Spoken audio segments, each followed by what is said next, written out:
man who went swimming in Lake Isabella this weekend experiencing a much different fate. Sheriff's deputies in Kern Valley Search and Rescue found the missing man's body in the lake. They say he possibly drowned. Eyewitness News reporter Solomon Ladvinka visited the lake this afternoon and got a closer look at how the current was moving. Solomon?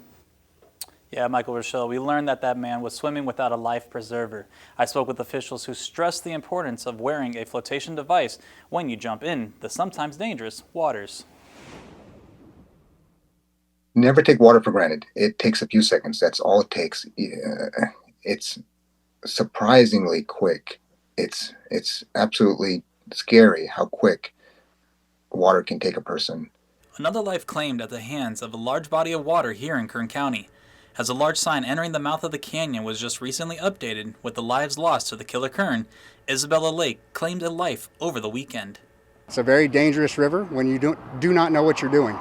Sergeant Jones shared that message just a week and a half ago. Just east of the Kern River, Isabella Lake is also a hot spot during these hotter days. Bodies of water are incredibly fun, but are also very dangerous.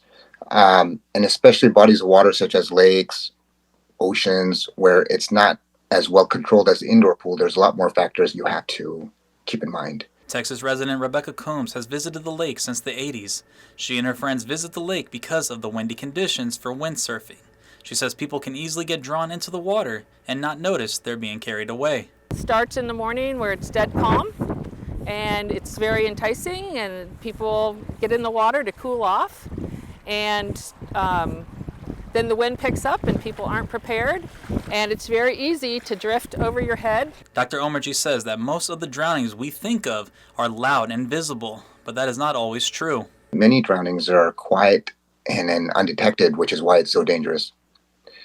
What I would recommend, even before going out, check the weather conditions. You alluded to the wind.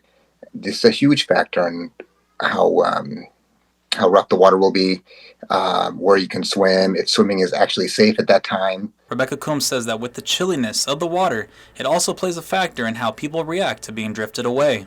The water temperature is 66 degrees, so I'm in a wetsuit.